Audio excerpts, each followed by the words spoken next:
ओम नमः शिवाय। मेरे शिव चैनल पर आप सबका स्वागत है। सबसे पहले तो आप सभी शिव भक्तों के चरणों में मेरा प्रणाम।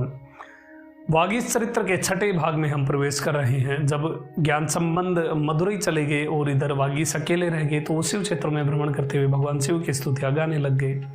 फिर वो खरेश्वर और क्रांत नीलीपुरेश्वर जो भगवान शिव का स्थान है, जिसे तिरुपेंजिली नामक स्थान के रूप में अभी तमिलनाडु के जाना जाता है, उस स्थान पर जब वो जाने लगे तो वो रास्ते में एक बात और, इन्होंने जितने भी भ्रमण किए, जितने भी शिव क्षेत्रों के भ्रमण किए, वो सब पैदल किए हैं और किसी भी प्रकार का कोई साधन उपयोग नहीं किया, पालकी वगैरह कुछ भी उपयोग नहीं किया, केवल अपने पैरों से चलते हुए सब शिव क्षेत्रों का भ्रमण किया। जब वो रास्ते में जा रहे थे तब वो थक गए थे और भूखे प्यासे भी थे। उन्होंने शिव का स्मरण किया। तब भगवान शिव स्वयं एक ब्राह्मण के वेश में इन वागीश के लिए उत्तम भोजन लेकर आए और उन भगवान शिव ने ब्राह्मण के रूप में वागीश को भोजन दिया और एक बगीचा और नदी का किनारा भी दिखा दिया जहाँ पर ये आराम कर सके। जब वो ब्राह्मण भोजन लेकर कुछ कदम चले ही थे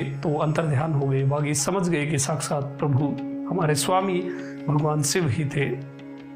फिर वो श्री कालहस्तीश्वर, जम्बुकेश्वर और श्रीशैल होते हुए वाराणसी पहुँचे। वाराणसी में इन्होंने विश्वनाथ और विशालाक्षी माँ भगवती की स्तुतियाँ की और 1 साल तक वहाँ पर रहे। फिर वो केदारनाथ पहुँचे। केदारनाथ से फिर उन्होंने कैलाश के लिए यात्रा प्रारंभ कर दी। अब इस यात्रा में उन्होंने अकेले ही ये जो यात्रा प्रारंभ की थी, अकेले ही जंगलों में रात बिताई। हिंसक जानवरों से भरे हुए उन जंगलों में अकेले ही रात बिताई। आगे दुर्गम रास्ता था, इसलिए उनके जो भी उन्होंने पैरों में पहना हुआ था वो सब टूट फूट गया, पैरों में छाले भी पड़ गए। फिर उसमें जो मांस था वो भी फटने लग गया, खून बहने लग गया था और ठंड इतनी थी, बर्फ इतनी थी कि उनकी हालत खराब हो गई। जब बिल्कुल भी सहन नहीं हुआ तब उन्होंने पुकारा कि शंकर शिव मेरी रक्षा कीजिए। तभी वहां पर भगवान एक तपस्वी का वेश धारण करके प्रकट हो गए और उन वागीश से पूछा कि तुम कौन हो और कहाँ जा रहे हो। तब वागीश ने कराहते हुए कहा कि मैं भगवान शिव के दर्शन करने के लिए, कैलाश के दर्शन करने के लिए जा रहा हूँ। उन तपस्वी ने कहा कि कैलाश के दर्शन तो देवताओं को भी दुर्लभ हैं, तुम वहां तक नहीं पहुंच पाओगे, तुम्हारा ये मनोरथ पूर्ण नहीं होगा। यदि तुम वापस जाना चाहते हो तो मैं तुम्हारे ये हाथ पैर ठीक कर देता हूँ। तब वागीश ने कहा कि मैं वापस नहीं जाऊंगा। भगवान ने उनकी भक्ति देखते हुए उन्हें वहां पर दर्शन दिया। दर्शन पा करके वागीश ने कहा कि प्रभु मेरी रक्षा कीजिए। तब भगवान ने वहां एक तालाब दिखाया और कहा कि तुम इसमें डुबकी लगाओ। जब वागीश ने उस तालाब में डुबकी लगाई तो वो सीधे कावेरी में निकले।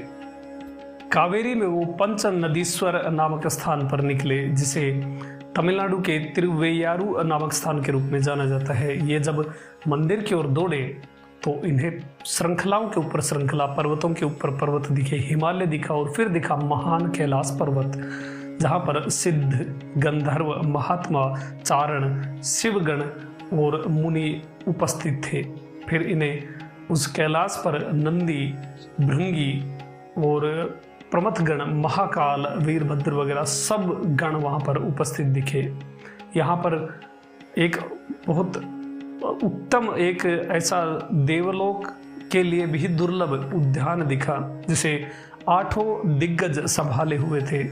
फिर उन चोटियों के ऊपर एक दिव्य सिंहासन पर विराजित भगवान शिव, परमेश्वर शिव के दर्शन हुए। उनके वाम भाग में विराजित थी माँ भगवती और बीच में छोटे स्कंद थे, यानी कार्तिकेय स्वामी थे।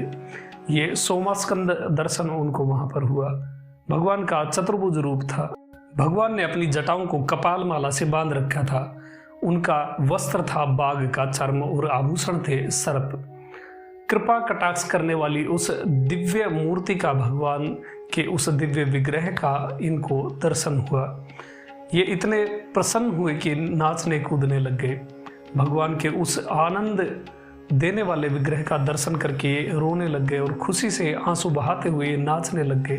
फिर उन्होंने उस क्षेत्र के जितने भी झाड़ी वगैरह थी, जो वृक्ष थे, उन्हें शिवलिंग आकार का देखा और जितने भी वहाँ पर एक छोटे कीट से लेकर के, एक पतंगे से लेकर के, एक मक्खी से लेकर के जितने भी वहाँ पर जानवर थे, जितने भी वहाँ पर पशु पक्षी थे, सबको शिव आकार देखा, सबका रूप चतुर्भुज देखा, सबने चंद्रकला धारण कर रखी थी, सबको शिव आकार के रूप में देखा। और यही सत्यता है, जब असली बोध होता है तो सब कुछ शिवमय दिखता है।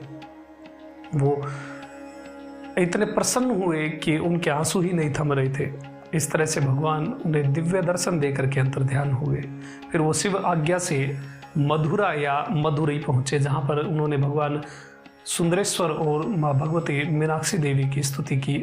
फिर वहाँ से पुष्पवन होते हुए वो रामेश्वर नामक ज्योतिर्लिंग महालिंग के स्थान पर पहुँचे और वहाँ पर भी भगवान शिव के निमित्त स्तुतियाँ गई। ऐसे शिव क्षेत्रों में भ्रमण करते हुए जब वो अग्निश्वर पहुँचे, तब वागीश की बहन तिलकावती, जो अभी आप पिछले 2-3 भागों में भूल गए थे, तिलकावती ने अपना वो भौतिक शरीर त्याग दिया था और उत्तम गति को प्राप्त कर लिया, भगवान के उन परम पद को प्राप्त कर लिया।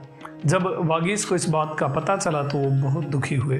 तब भगवान ने ब्राह्मण का रूप धारण करके इन वागीश को वेदांत और वेदों का तत्व अर्थ समझाया और सब शरीर इन संसार को नश्वर बताते हुए ज्ञान प्रदान किया।